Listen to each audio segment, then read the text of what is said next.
Today is December 17th, 2025, and if you're listening to this, you need to pay attention because what I'm about to tell you is happening right now, not last week, not last month, right now. 48 hours. That's all that separates us from the moment of truth. In just 2 days, on December 19th, the interstellar object 3I Atlas will make its closest approach to Earth. For months, we've been told to look away. We've been told it's just a rock, a dirty snowball, a fragment of a dead solar system passing through the night. But today, the narrative has shifted. Today, the data has spoken, and it's saying something that no one expected. A new preprint paper just hit the servers, information that changes everything we thought we knew about this visitor. And when you see what this object is actually doing, when you understand the pattern of behavior that's emerging, when you realize that every single anomaly is happening together right now in perfect coordination, you'll understand why the next 48 hours are critical, why you need to be here for every update, and why this isn't just another space rock passing through. Before we dive into the new information that just appeared, information that's being shared across every encrypted channel in the scientific community right now, make sure you're subscribed and have notifications turned on. The next 48 hours are going to be critical. You need to be here for every update. And I've spent the last 3 months tracking every piece of data released about 3I Atlas. I've read the papers before they hit mainstream press. I've analyzed the spectroscopic readings. I've talked to astronomers who are privately admitting that nothing about this object makes sense. Point 3. And what just happened changes everything. Because we're not just looking at unusual comet behavior anymore.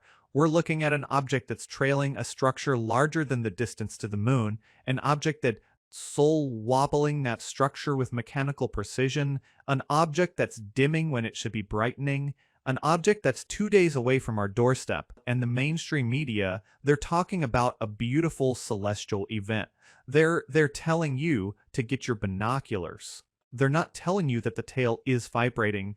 In this video, I'm going to show you exactly what the new paper reveals. I'm going to walk you through each impossible detail. I'm going to show you why the timing of December 19th isn't random. And I'm going to explain what might happen when Earth passes directly between this object and the Sun. Because we're not just observers in this event, we might be a component of it. Let's talk about what just happened. A new preprint paper has appeared on the ARXIIV server. It's titled "The Anti-Tail of 3I Atlas Wobbled Before Perihelion." Now, I know what you're thinking. Anti-tail sounds like science fiction, but in astronomy, it's a known phenomenon. Usually it's an optical illusion, a trick of perspective where the comet's tail appears to point toward the Sun instead of away from it, caused by Earth crossing the plane of the comet's orbit. It's rare, but it happens. It's explainable. But this is not an illusion. The new data, analyzed by a team of independent researchers and corroborated by ground-based telemetry, suggests that the anti-tail of 3I Atlas is not just a trick of the light. It's a physical structure, and it's massive. According to the latest measurements, this feature extends for a distance larger than the gap between Earth and the Moon. Think about that. A trail of material, or something else, stretching out for over 400,000 kilometers. But size isn't the smoking gun, it's the movement. Comet tails are passive. They're dust and gas pushed by the solar wind and radiation pressure. They drift, they flow, they do not wobble. The paper details a series of oscillations detected in the anti-tail just before the object reached its perihelion, its closest point to the Sun. These weren't random fluctuations, they were rhythmic, precise, almost mechanical. Imagine a ship at sea. Its wake trails behind it. If the ship turns, the wake curves. If the ship corrects its course repeatedly, the wake wobbles. The data shows a frequency of oscillation that matches no known natural outgassing process. If this were a simple vent of gas, it would be chaotic, or it would rotate with the object. But Point 3I Atlas is not rotating in a way that explains this. The wobble is independent of the object's spin. Dr. Avi Loeb has just released a commentary on this, and his words are being shared across every encrypted channel in the scientific community. He points out that a wobble of this magnitude, involving this much mass, Implies a transfer of momentum. In simple terms, something pushed back. If you're trying to stabilize a craft or a rock, if you want to stick to the official story against the intense gravitational pull of the sun, you make adjustments, you fire thrusters, you shift weight, you create a wobble in your wake. The density of this anti-tail is wrong. Spectroscopic analysis is coming back with readings that are baffling the models. We're seeing absorption lines that shouldn't be there. It's not just water, ice, and dust. There are heavy elements, complex signatures. Some are whispering that it looks less like a tail and more like an exhaust plume, a magnetic exhaust. Let me explain what this means. When you analyze light passing through a gas or reflecting off a surface, different elements absorb specific wavelengths. This creates dark lines in the spectrum, like a chemical fingerprint. For a normal comet, you expect to see signatures of water vapor, carbon dioxide, carbon monoxide, maybe some simple organic molecules. The spectrum should be relatively simple, predictable, but 3I Atlas's spectrum is complex. There are absorption lines for heavy elements that shouldn't be abundant in a comet. There are signatures that suggest organized molecular structures, not just random ice and dust. And the distribution is wrong. In a normal comet tail, the density decreases with distance from the nucleus. The farther you get from the source, the more dispersed the material becomes. But this tail maintains coherent density across its entire 400,000 kilometer length. It's not dispersing. It's not spreading out like a cloud of gas should. It's holding together. That implies one thing: magnetic containment. If you have a magnetic field strong enough to shield a structure that size from the solar wind, you don't have a rock. You have a generator. You have an engine. And this engine is parking itself on our front lawn. Science Alert just confirmed the timeline. December 19th, 2 days from now.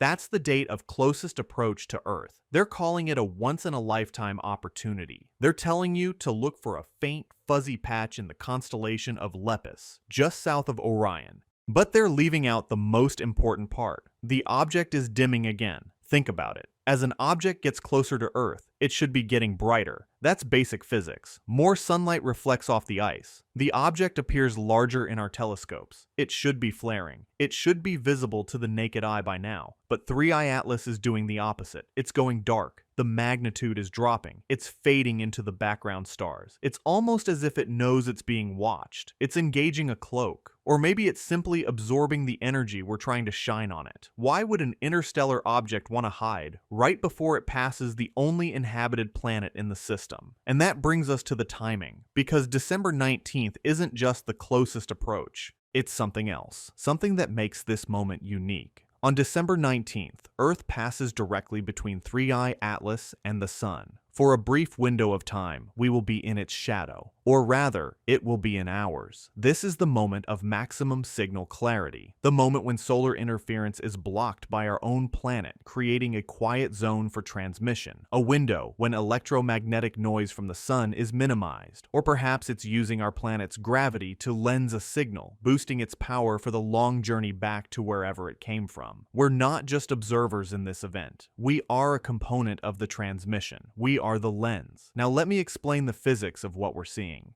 Because when you understand how this wobble actually works, when you see what it requires, that's when you realize this shouldn't be possible. The paper details the oscillation frequency. The tail swings back and forth with a period that matches the object's rotation, but the amplitude is enormous. We're talking about a structure 400,000 kilometers long, swinging through space with precision timing. Think about the forces involved. To move that much mass, to swing it back and forth, requires enormous energy. And that energy has to come from somewhere. In a normal comet, outgassing provides thrust. Gas jets shooting out from the surface create a rocket effect. This can cause the nucleus to spin up or slow down. It can create wobbles in the rotation. But the amount of outgassing required to swing a 400,000 kilometer structure would be visible. It would create massive brightness variations. It would leave optical signatures that we could detect. And we're not seeing that. The object's brightness is relatively stable, aside from the dimming trend.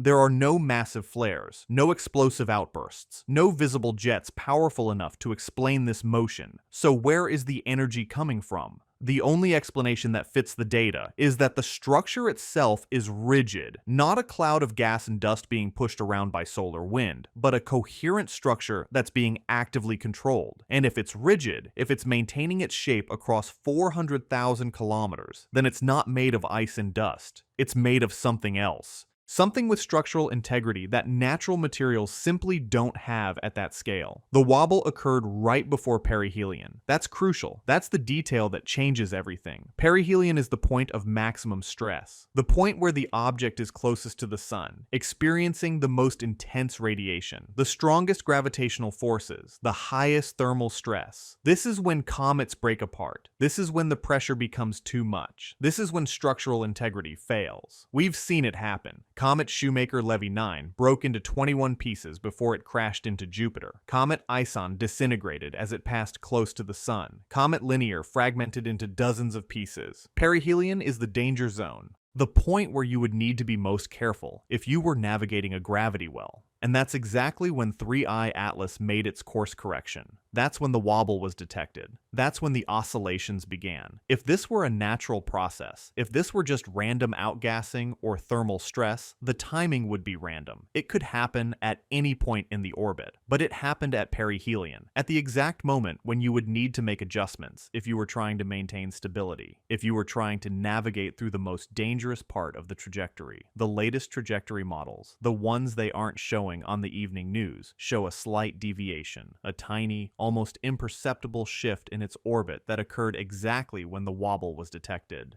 It changed lanes. We're tracking it. We're watching it. But the course correction is just the beginning. Now I'm going to show you the light curve data that has been leaked from the amateur network. Data that shows a pattern that looks suspiciously like binary code hidden in the dimming events. This is the photometric light curve of the object over the last 48 hours. For those who aren't astronomers, let me explain what you're seeing. A light curve is a graph of brightness over time. For a normal comet, a dirty snowball as NASA likes to call them, this line should be messy, jagged, random, noisy. Comets rotate, they tumble, they have uneven surfaces. Light reflects off ice, then rock, then ice again. It's chaotic. But look at this line, it's flat, perfectly flat, and then drop, flat, drop, flat. Drop. These aren't random fluctuations. These are pulses. The object is dimming by exactly 0.4 magnitudes every 144 minutes, regular as a clock, precise as a metronome. Nature does not make straight lines. Nature does not keep time to the millisecond. We're seeing a strobe effect, but it's not flashing light at us. It's blocking light from us. It's an inverse signal. And here's where it connects to the paper we discussed earlier, the one about the wobbling tail. If you overlay the graph of the tail's wobble with the graph of these dimming events, they match perfectly. When the tail swings left, the object dims. When the tail swings right, the object returns to baseline. This is not a tumble. This is a mechanism. Think about the physics of that.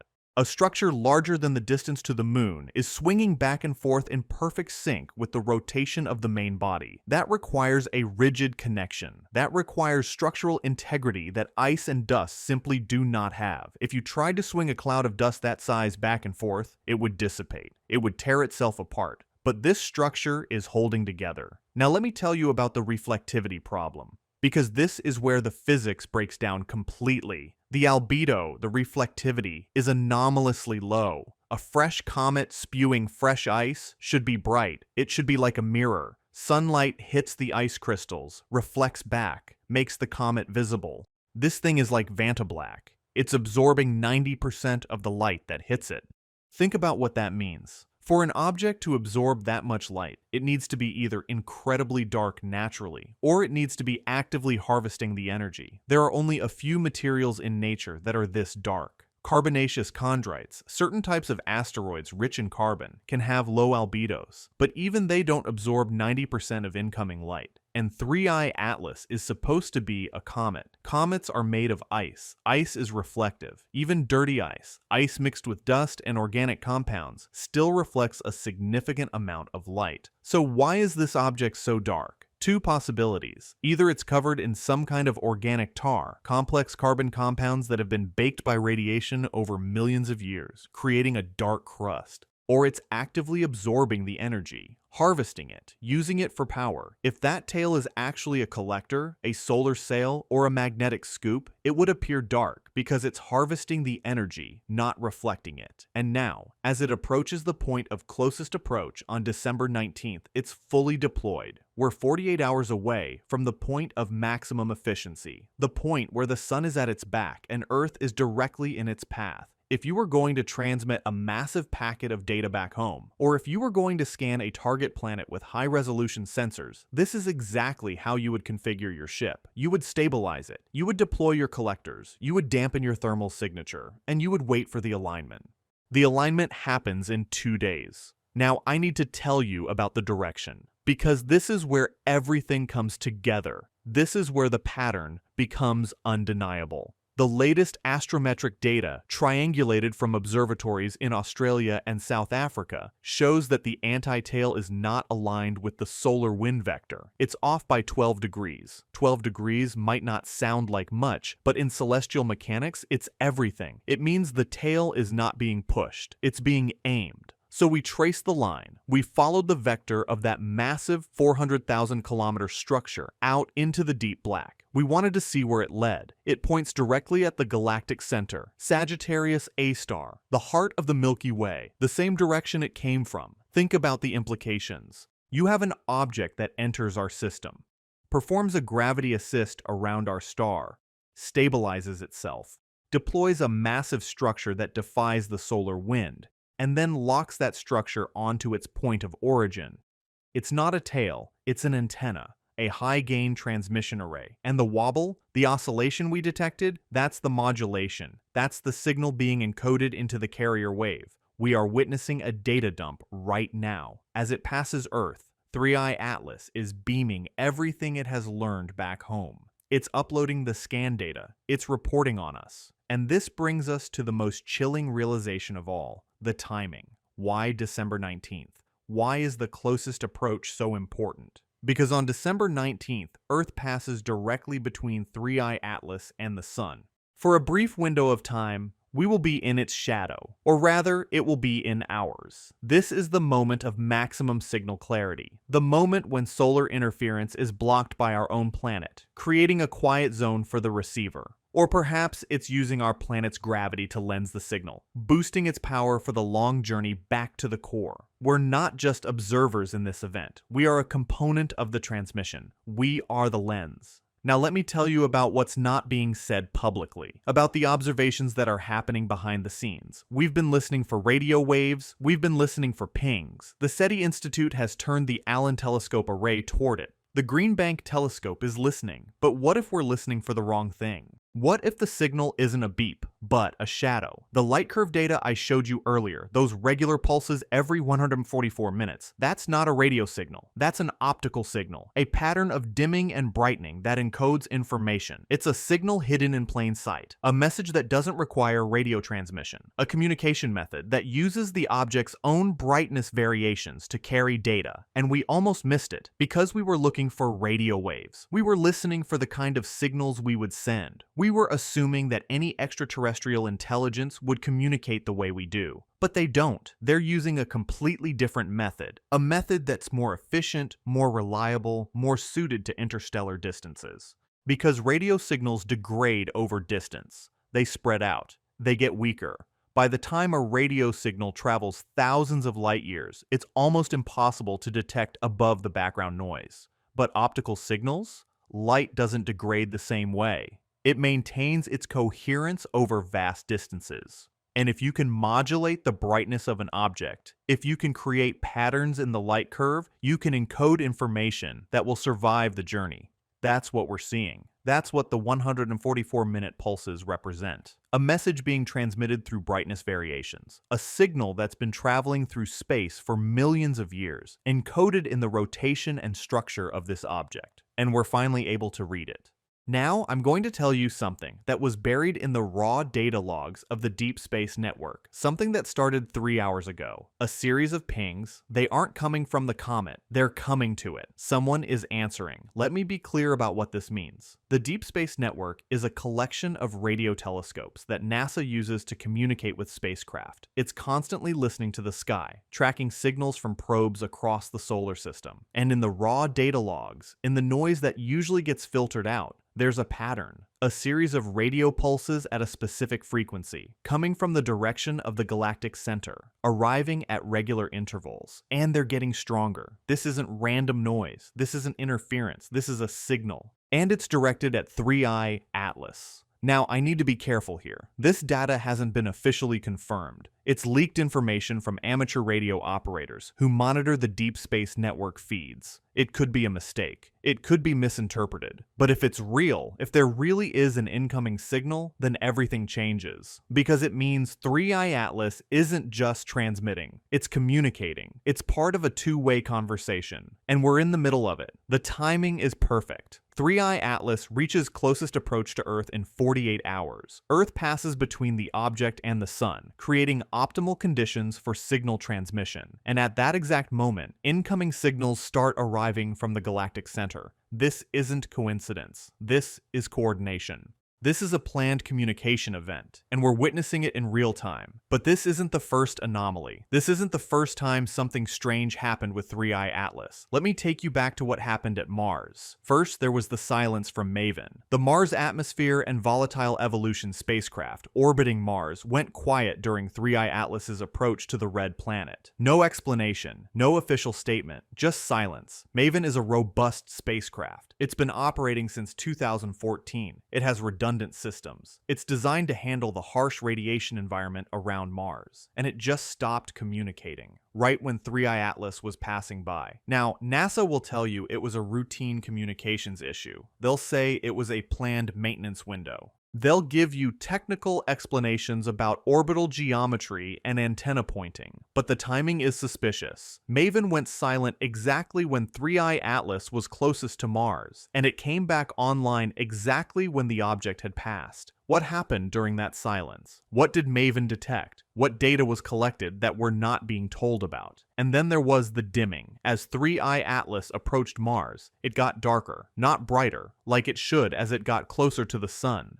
Darker, like it was absorbing light instead of reflecting it, like it was powering up, like it was preparing for something. We're seeing a pattern here. First, silence from MAVEN, then dimming as it approached Mars, and now wobbling tail, course correction, and incoming signals as it approaches Earth. These things didn't happen randomly. They happened in sequence. First silence, then dimming, then controlled oscillation, then communication. The closer it gets to inhabited planets, the more active it becomes, the more it responds, the more it behaves like something that's scanning, analyzing, reporting. Now let me tell you about the structural problem, because when you understand the forces involved, when you see what this object is enduring, you realize it shouldn't be able to hold together. A structure 400,000 kilometers long, swinging back and forth with mechanical precision, requires enormous tensile strength. The forces trying to tear it apart are immense. Think about it. The inner part of the structure, close to the nucleus, is moving relatively slowly.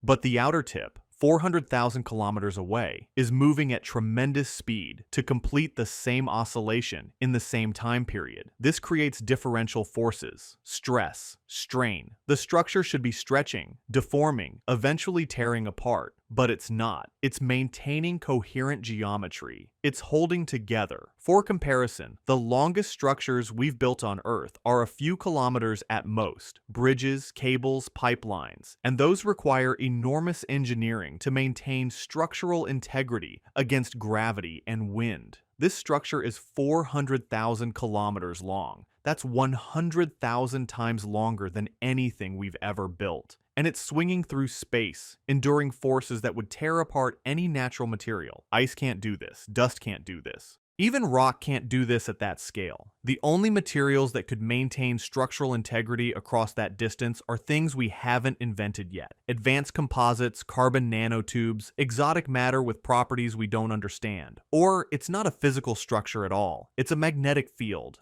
a plasma containment system, an energy beam, something that looks like a tail but is actually something else entirely. We're 48 hours away from the moment of truth, 48 hours until December 19th. 48 hours until closest approach, and here's what's going to happen. At the moment of closest approach, Earth will pass directly between 3i Atlas and the Sun.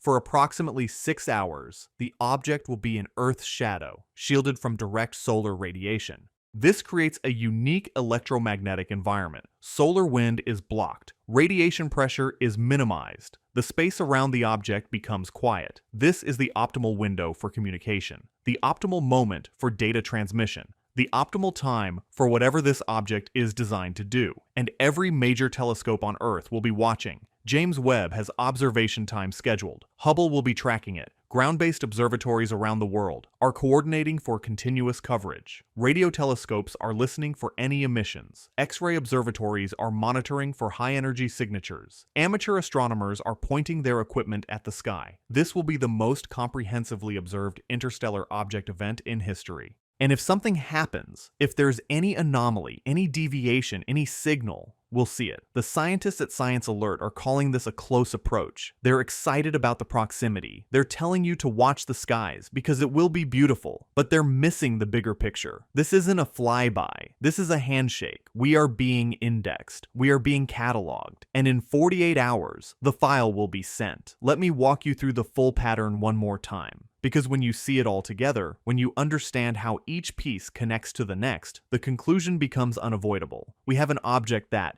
entered our solar system on a hyperbolic trajectory from interstellar space, went silent near Maven during Mars approach. Dimmed as it approached, Mars, instead of brightening, deployed a structure larger than the Earth-Moon distance, wobbled that structure with mechanical precision before perihelion, made a course correction at the point of maximum gravitational stress, shows regular pulses in its light curve every 144 minutes, has a tail pointing 12 degrees off the solar wind vector toward the galactic center, is absorbing 90% of incoming light instead of reflecting it, is approaching Earth at the exact moment when optimal communication conditions exist, may be receiving incoming signals from the galactic center. Each one of these, in isolation, could be explained away, could be attributed to unusual but natural processes, could be dismissed as an anomaly, but together they form a pattern. A pattern of behavior that looks suspiciously like purpose, like design, like mission parameters. This is not random. This is not chance. This is coordination. And coordination implies intelligence. Intelligence implies intent. Intent implies we're not looking at a rock. We're looking at a probe, a scout, a messenger, and the message it's sending is, we found them. Now let me tell you what's happening behind the scenes, what the official channels aren't saying, what's being discussed in closed meetings and encrypted communications. There are astronomers who are privately admitting that they don't know what to make of this object. There are scientists who are running models that keep coming back with impossible results. There are people in positions of authority who are asking questions they never thought they'd have to ask. And there's a reason you're not hearing about this on the evening news. Because if they admit that 3i Atlas might be something other than a natural comet, if they acknowledge that the data is pointing towards something artificial, something controlled, something sent by an intelligence from beyond our solar system, then they have to answer the next question. What do we do about it? Do we try to communicate with it? Do we send a signal? Do we attempt to make contact? Or do we stay silent? Do we observe from a distance? Do we hope it doesn't notice us? These are questions that humanity isn't ready to answer. These are decisions that no single government, no single organization, no single person has the authority to make. So instead, they're staying quiet. They're releasing the data in technical papers that most people won't read. They're talking about unusual comet behavior and anomalous observations without ever saying what they really think. They're waiting, watching, hoping that December 19th will give them definitive proof one way or the other. But here's the thing. We don't have to wait for official confirmation. We can look at the data ourselves. We can see the pattern. We can draw our own conclusions. And the conclusion is clear. So what should you do? What should any of us do in the next 48 hours? First, watch the sky. If you have access to a telescope, point it at Lepus, just south of Orion. Look for a faint fuzzy patch. That's 3i Atlas. Document what you see. Take photos. Record video. Share your observations with the amateur astronomy community. Because if something happens, if there's any anomaly, any change, any signal, we need as many eyes on this as possible. Second, stay informed. Follow the scientific channels, read the preprint papers, watch for updates from observatories around the world. The next 48 hours are going to be critical. Data is going to be coming in constantly. Observations are going to be updated in real time. You need to be ready. You need to be paying attention. Third, think about what this means. Really think about it. If 3i Atlas is what the data suggests it is, if this object is actually a probe from another civilization, then everything changes. We're not alone. We've never been alone. There are others out there, others who build things, others who explore, others who send scouts across the galaxy to find new worlds, new civilizations, new forms of life, and they found us. This is the moment that changes human history. This is the moment when we stop being alone in the universe. This is the moment when we join the cosmic community. Or it's the moment when we realize we're being watched, being studied, being cataloged, and we have no idea what comes next. Today is December 17th, 2025. In 48 hours, on December 19th, 3-eyed Atlas will make its closest approach to Earth, and we will know. We will know if this is just the strangest natural comet in history, an object that breaks every rule we thought we understood about how comets work, but is still ultimately just ice and rock, or we will know if this is something else.